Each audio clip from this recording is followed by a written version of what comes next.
भयानक बात है। उसकी गोद में रहना आशीषित है, लेकिन उसके हाथों में पड़ना भयानक बात है। इसलिए बाइबल इस बात को कहती है, इन बच्चों को मेरे पास इन्हें मना, क्योंकि स्वर्ग का राज।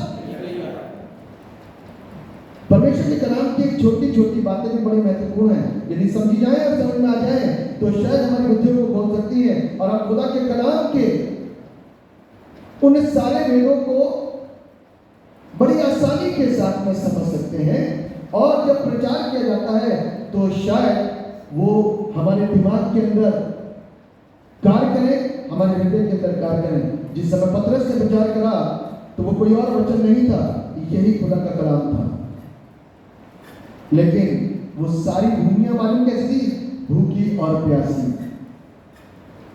वो सारी भूमियां कैसी थी मालूम? तैयार।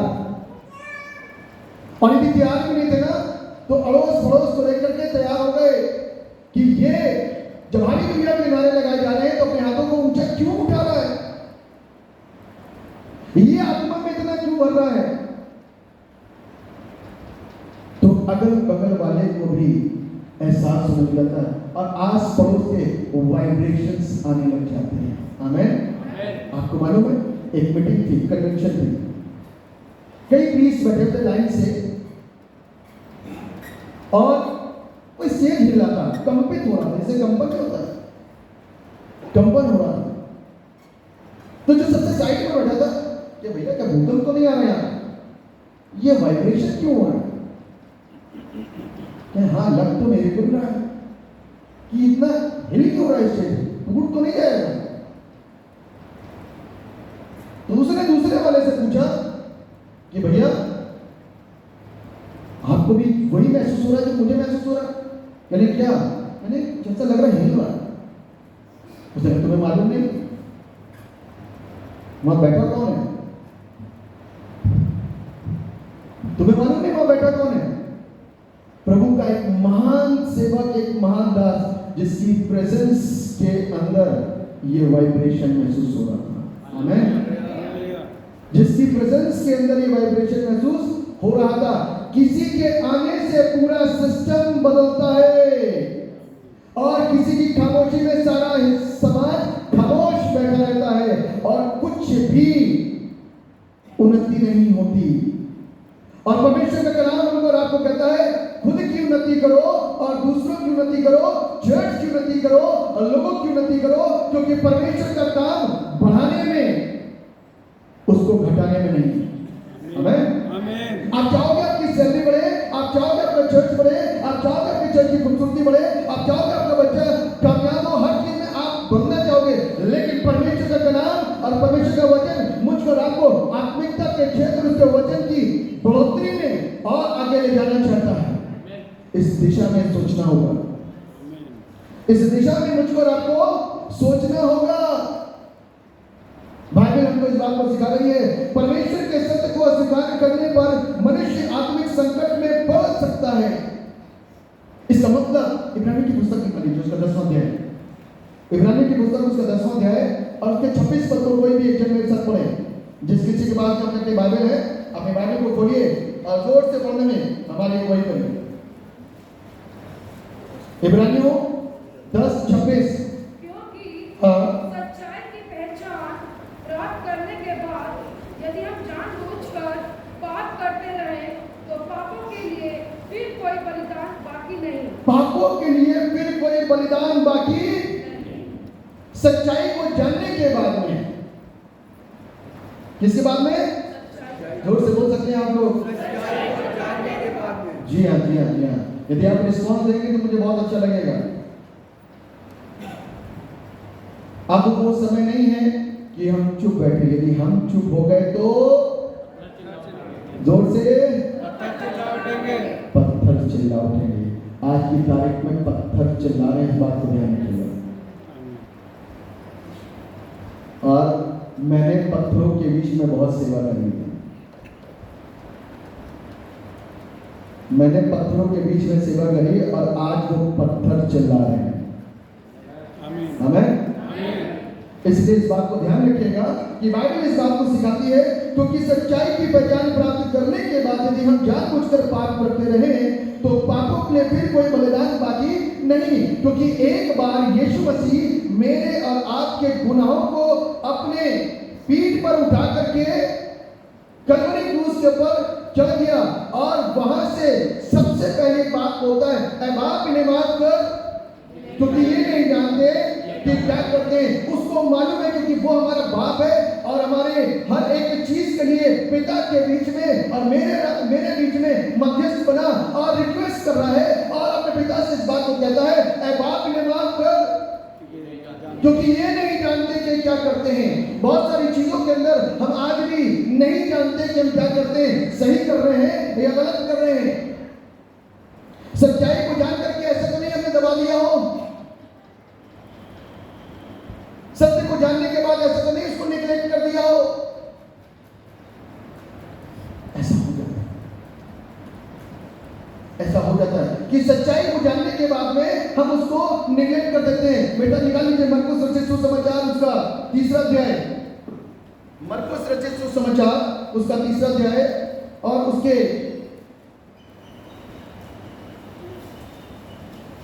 22वें पद से कोई भी एक जन पढ़े।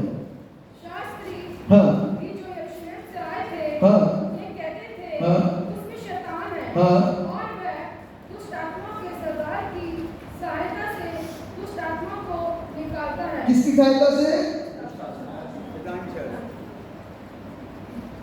मेरा प्रश्न,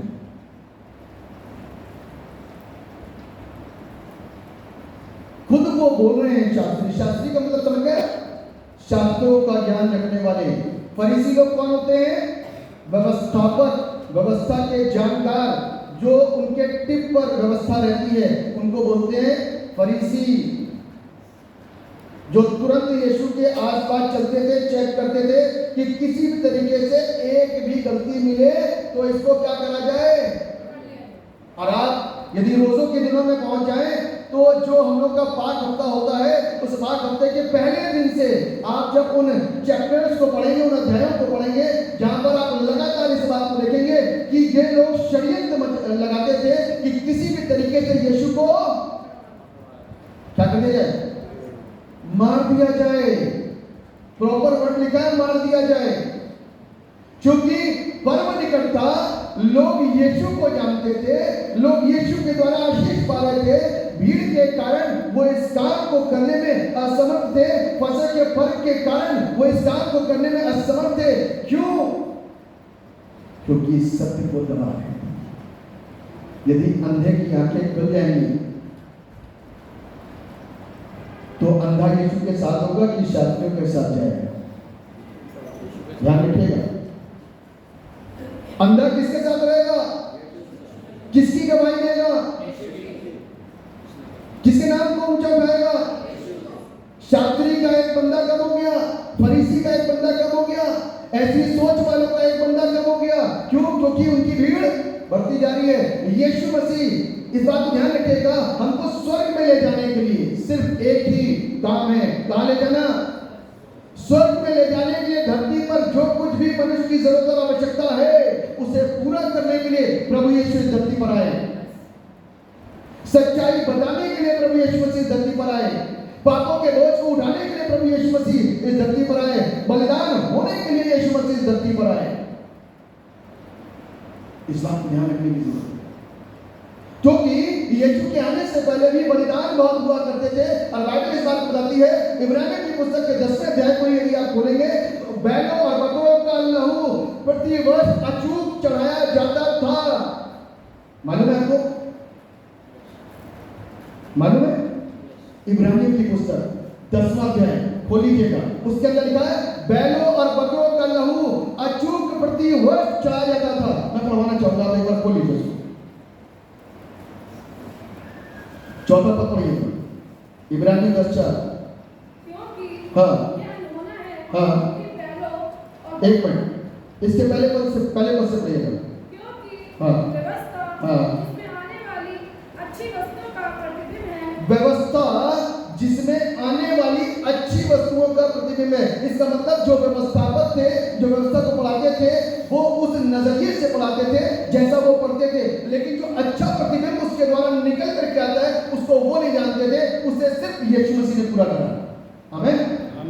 उसे किसने पूरा करा? सिर्फ यीशु मसीह ने पूरा करा, क्योंकि वो व्यवस्थापक को लेकर के आ गए उस पापनी स्त्री को और इस बात को बोलने लगे, अब बता, इसने तो पाप किया है। और मूसा की व्यवस्था हमें सिखाती है कि जो इस तरीके से पकड़ा जाएगा उससे क्या कर दिया जाए। लेकिन अच्छा प्रतिबिंब कौन जानता था? सिर्फ यीशु। तो यीशु मसीह ने क्या कहा? जिसने पाप ना किया हो वो पहला पत्थर। अच्छा प्रतिबिंब। ये व्यवस्थापक कितने भी पढ़े लिखे हो, कितने भी एजुकेटेड हो, कितने भी खूबसूरत हो, कितने भी धनवान हो, कितने भी सोर्स वाले हो, और कितनी भी ताकत हो, कितना भी वर्चस्व हो, कितनी भी शक्ति हो, कितनी खूबसूरती हो, फेल थे उसके सामने। आमीन। आप जिंदा परमेश्वर के सामने हैं और वो यहाँ मौजूद है। इस बात को ध्यान रखें। परमेश्वर वचन के द्वारा हमसे बातचीत करता है, आराधना के द्वारा बातचीत करता है, और उसकी मौजूदगी हमारे मध्य में। इस बात को ध्यान रखिए, चैतन्य रहिए, चौकस रहिए और ध्यान से परमेश्वर के वचन को सुनिए। खुदा का कलाम बताता है कि अच्छा प्रतिबिंब प्रभु यीशु ने उनके सामने जब रखा तो वही व्यवस्थापक क्यों खामोश हो गए? वो तो मारने के उद्देश्य से आए थे, वो तो यीशु को बताने के उद्देश्य से आए थे, क्योंकि उनको तो ये दिखाई दे रहा था कि पापनी स्त्री कहाँ है, हम उसको लेकर के आए हैं, अब ये न्याय करे, ये तो सबका बचाने वाला है, अब इसको कैसे बचाएगा? सबको किसी न किसी तरीके से कोई ना कोई बात से बचा ही लेता है, लेकिन इसको कैसे बचाएगा? क्योंकि व्यवस्था के अंदर ये सजा। लेकिन शायद वो भूल गए कि व्यवस्था के अंदर स्त्री और पुरुष दोनों के लिए लिखा है। इस बात को भूल गए, व्यवस्था को देने वाला उनके सामने मौजूद है। इसीलिए उसने कुछ और बोला, उसने कहा जिसने पाप ना किया हो पहला पत्थर नहीं चला उसके ऊपर, पत्थर चला उसके ऊपर नहीं चला। क्या लिखा हुआ? पढ़िए 10 अध्याय के पहले पद। क्योंकि व्यवस्था इसमें आने वाली वस्तु अच्छी वस्तु का प्रतिबिंब है, हाँ, उनका असली स्वरूप नहीं। असली स्वरूप नहीं। असली स्वरूप को जब यीशु मसीह क्या है ना, तो व्यवस्था खुद की चली गई, पता चलती गई कि भैया ये नहीं है जिसने पाप ना किया। क्योंकि पीने वाला क्या कहता है, दूसरे के ऊपर दोष लगता है, भैया देखिए पी करके चर्च में आता है, मसाला खा करके चर्च के अंदर घुस रहा है, आपको भी अच्छा नहीं लगेगा, मेरे को तो बहुत ही बुरा लगता है, क्योंकि मैं इसके सख्त खिलाफ हूँ। जो खुदा के भवन की कोई वैल्यू नहीं समझता, उसके मैं सख्त खिलाफत में हूँ, ध्यान रखिएगा। आपको मालूम है ये जो मेज लगी है ये क्या है? कोई बताए मेरे को, क्या है ये स्थान? क्यों होता है ये सारे चर्चेस के अंदर? पहला चर्चेस के अंदर तो सीधे पुलपिट होता है, ये क्यों होता है? इसका जवाब दीजिए मेरे को कोई। परमेश्वर का वाचा का संदूक का प्रतीक है ये, और वाचा के संदूक की उपस्थिति को जानते हैं। साल में ये जो बलिदान की बात की जा रही है ना, साल में महायाजक एक बार जाता था, कैसे? थरथराता हुआ, डरता हुआ, कांपता हुआ परमेश्वर के मंदिर में, क्योंकि उसको मालूम है यदि मेरे अंदर एक भी पाप निकला ना तो अंदर वेदी के अंदर मर जाऊंगा। इस बात को ध्यान रखिएगा। महायाजक, फिर से रिपीट कर रहा हूं, महायाजक साल में एक बार यही बलिदान को लेकर के कहा जाता था वेदी के अंदर। और आपको बताऊं, उसमें जगह बहुत सक्रिय हुआ करती थी, बहुत छोटी, कि एक ही बंदा जाए और वहां जाकर के आराधना को करे, और उसके यहां पर एक लंबी सी रस्सी बांधी जाती थी। यदि वो मर जाए, उसके हिलने का, उसके मूवमेंट का कोई शब्द आए तो उसको रस्सी से बाहर खींच दिया जाए।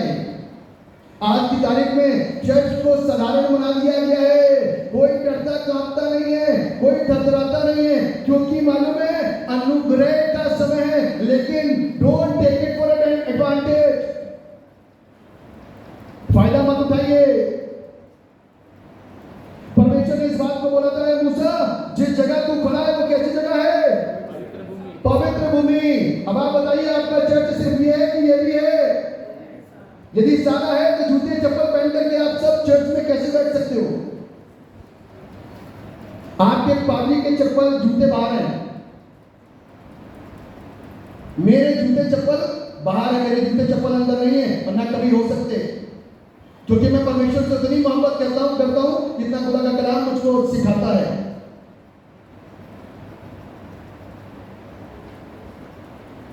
आज का सबक है ऐसा, बड़ा कटु है। यदि वचन को ऐसे ही बोल दिया जाए ना, ऐसे ही लगा करके साधारण कानों की खुजली मिटाने के लिए, तो शायद आप जिंदगी भर ऐसे सुनते रहोगे। लेकिन यदि कड़ा बोला जाएगा और सच्चाई बोली जाएगी तो शायद थोड़ा सा कड़वा लगेगा, लेकिन ये जिंदा कलाम है। खुदा का कलाम कहता है जिस जगह तू खड़ा है ना वो भूमि पवित्र है, उसकी गरिमा को समझ। मूसा ने तुरंत जूते उतारे अपने और कहा गया परमेश्वर की उपस्थिति में आ गया।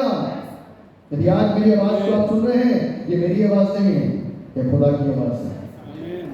हमसे ज्यादा गैर कौम के लोग आदर करते हैं, ध्यान रखिएगा। उनके मंदिरों के बाहर जूते होते हैं और उनके जो उनकी मस्जिद होती है उससे बाहर जूते होते हैं। इवन उनके तो हाथ पैर धोने के लिए भी जगह होती है जहाँ भैया बड़ी पाकिस्तान के हिसाब से। बेशक वो बात अलग है कि उनकी इबादत और उनकी आस्था कैसी है वो नहीं मायने रखता, मैं उसकी बात नहीं कर रहा हूं। लेकिन जो आस्था उनके अंदर डाल दी गई है वो भी तो पढ़े लिखे हैं, वो भी तो धनवान है। चले जाइए अमृतसर गुरुद्वारे के अंदर, बड़े बड़े लोग आते हैं आपके हमारे जूते, क्योंकि मैं उसका आई विटनेस हूं, जूते साफ करके रख करके प्रॉपर पैर धुलवा करके अंदर भेजते, क्योंकि उनको मालूम है कि जो उनका ईश्वर है ना बहुत पाक और साफ है। और आप तो उस परमेश्वर को जानते हैं जो रचयिता है, बाकी के सब इंसान है। आप जिंदा खुदा के लोग हो, आत्मिक संकट में मत पड़ जाना। खुदा का कलाम मुझको रात को इस बात को सिखा रहा है, जिस राज्य में फूट पड़ जाए वो राज्य कभी संपन्न नहीं हो सकता। ध्यान रखिएगा। यीशु मसीह को जानने के बाद ये भी देखते हैं कि अंधा देख रहा है, लंगड़ा चल रहा है, गूंगा बोल रहा है, दुष्ट आत्मा एक बार डांटने से निकल रही है और ये आंधी तूफान उठ रहा है और पैरालाइज ठीक हो रहा है। ये कौन करता है? किसी और मजहब में ऐसी शिफाएं कहीं नहीं देखने को मिलती सिवाय यीशु के, क्योंकि वो जीवन है, इसीलिए वो जीवन देता है। आमीन आमीन। वो जीवन है, कहता है कि वही मार्ग सत्य और जीवन है, इसीलिए वो जीवन की बातों को लेकर के आया। हम अलग अलग तरीकों से समझते हैं, उसका चंगा करने का, उसको बचाने का डायमेंशन डिफरेंट है। कभी वो देख के चंगा करता है तो कभी कोई इसको छू लेता है तो चंगा होता है, कभी वो अपने थूक को मिट्टी में सानता है तो लोग जीवन पाते हैं, तो कभी वो हाथ रख के चंगा कर देता है, कभी कुछ बोल करके चंगा कर देता है। जा तेरे विश्वास के कारण तेरे लिए ऐसा हो जाए। ये डायमेंशंस है। उस सत्य को जानोगे, सत्य तुमको बाइबल इस बात बता रही है। तो मैं बताना चाहता हूं कि लिखा हुआ है, इसलिए उन एक ही प्रकार के बलिदानों के द्वारा, एक ही प्रकार के बलिदान के द्वारा जो प्रतिवर्ष अचूक चढ़ाए जाते थे, पास आने वालों को कदापि सिद्ध नहीं कर सकती। नहीं तो उनका चढ़ाना बंद क्यों ना हो जाता? हर साल आना है। आज की तारीख में आज भी बहुत सारी जगहों पर ये ट्रेंड है, हर साल नहान होते हैं।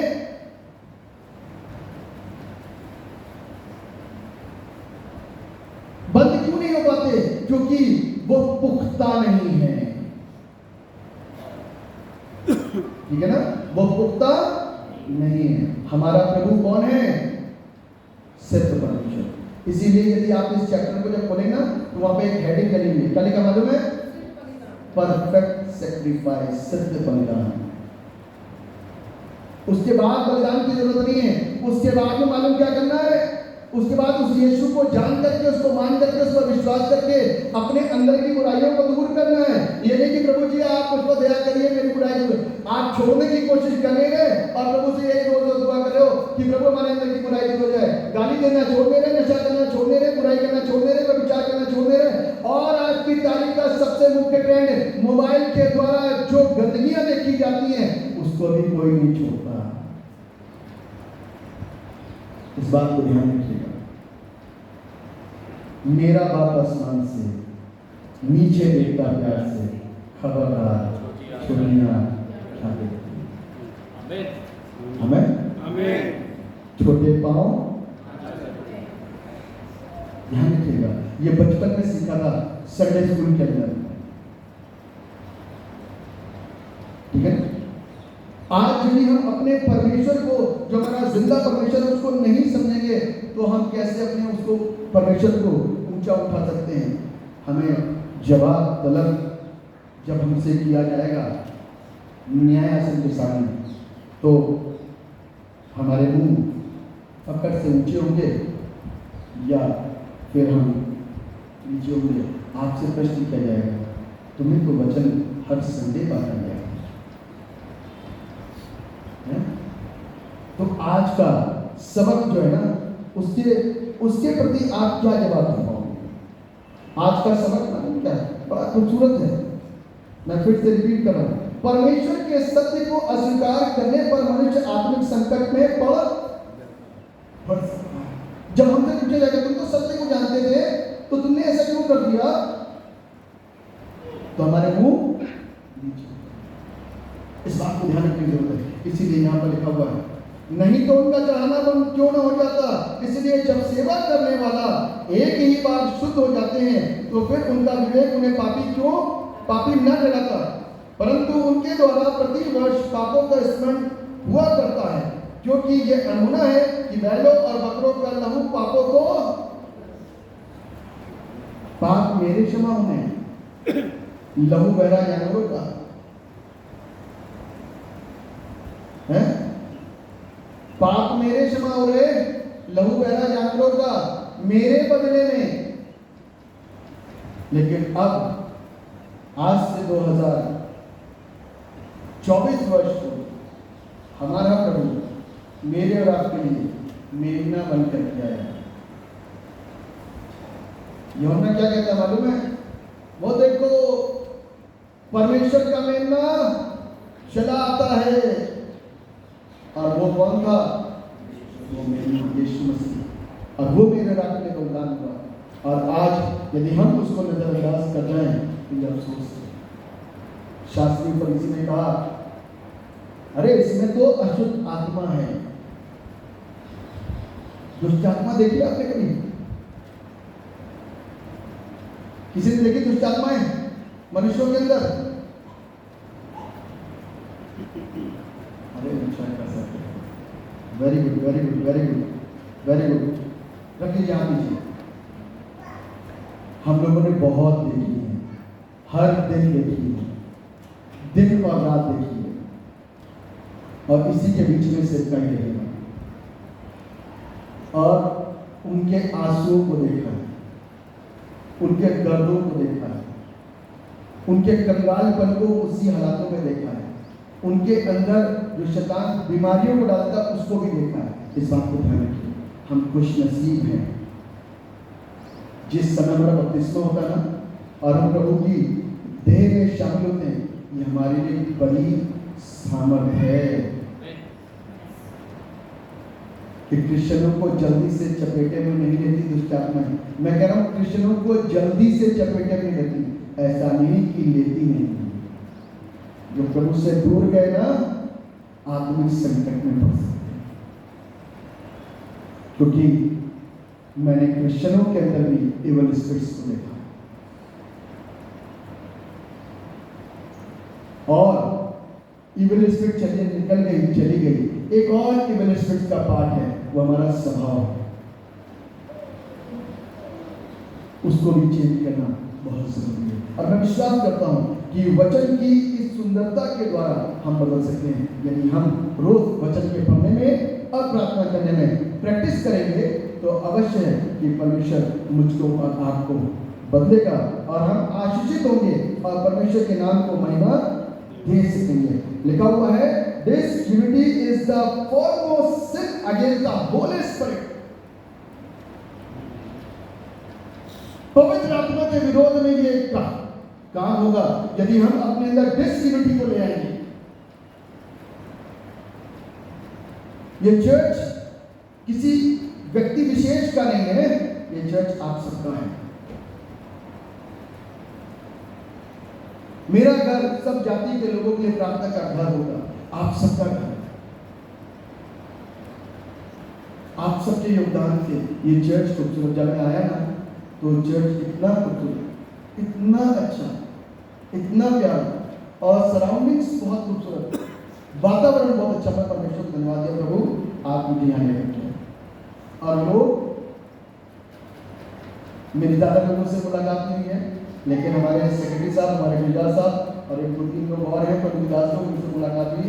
प्रभु का धन्यवाद देते हैं कि वो उस वक्त पे मेरे साथ मौजूद रहे और हमारे लिए बहुत उन्होंने सहायताएं की। उसके लिए मैं सामने से उनको थैंक्स करता हूँ। और उन्होंने हर एक चीज़ को अंडरस्टैंड किया। तो मैं आपसे ये गुजारिश करता हूँ कि हम हर चीज़ में आत्मिकता में भी अच्छे होते चले जाएं।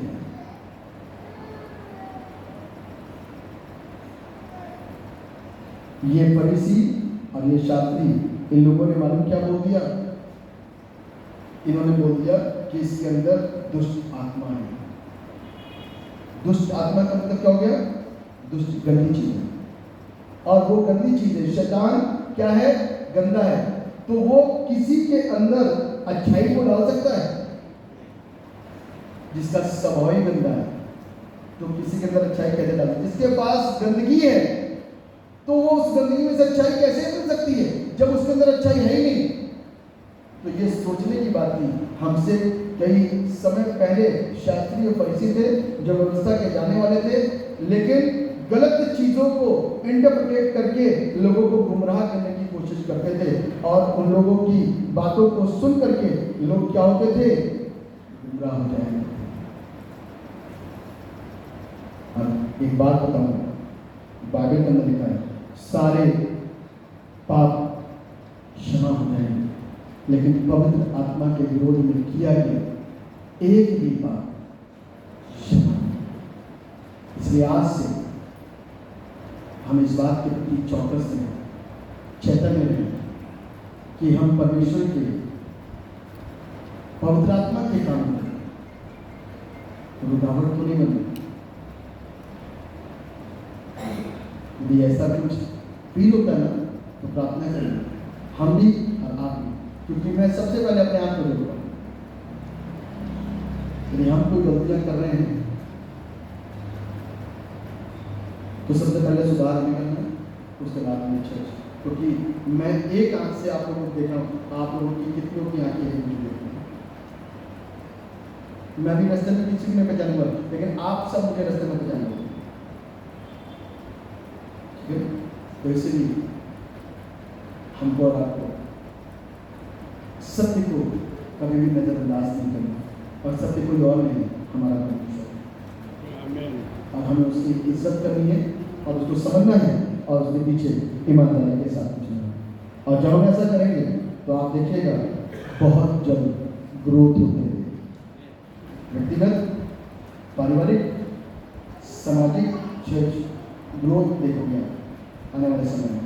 और परमेश्वर आप सबको ब्लेस करेगा, और जो लोग किसी कारणवश नहीं आ पाए हैं वो भी आने शुरू होंगे, क्योंकि कहीं ना कहीं सबको भूख है पवित्र आत्मा की। परमेश्वर आप सबको ब्लेस करे। दुआ करें। सर्वशक्तिमान परमेश्वर, हम आपको धन्यवाद देते हैं इस सुंदर समय के लिए जो प्रभु आपने हमें दिया, और इस वचन के द्वारा करता परमेश्वर आपने हमें शिक्षित करा, इसलिए मैं आपको कोटि कोटि धन्यवाद देता हूं। और ये प्रार्थना करते हैं करता हम सबको आशीषित करिए, इस वचन के द्वारा हमको ब्लेस करिए, ताकि वचन के आगे होते हुए प्रभु अपने आप को खूबसूरत बना सके। क्योंकि प्यारा परमेश्वर, शरीर से, चेहरे से खूबसूरत होना ही काफी नहीं, परंतु जिस खूबसूरती को हमारा प्रभु देखना चाहता है वो हमारी आत्मा की खूबसूरती है। और उसी को प्रभु लेता, जब हम इस दुनिया से जुदा होते हैं, रहमत करते हैं, तो हमारी वही खूबसूरत चीज़ उसके पास जाती है जिसको वो पसंद करता है। वो हमारे ढांचे को नहीं देखेगा, वो हमारे अंदर की खूबसूरती जो आत्मा में हमने जिंदगी भर डाली है, 50 साल डाली, 60 साल डाली, 70 साल डाली, या कितनी भी कम रूम में या ज़्यादा रूम में डाली, उसकी खूबसूरती को देखेगा, न्याय उसकी खूबसूरती को देख के करेगा। परमेश्वर पिता, हम आपसे प्रार्थना करते हैं अपनी आत्मा को खूबसूरत बनाने के लिए आप हमारी सहायता करें। सब बातों में आपके नाम को धन्यवाद देते हैं। इस दुआ को उद्धार करने वाले मुक्तिदाता प्रभु यीशु मसीह के नाम पर मांगते हैं, सुनिए और कबूल कीजिए।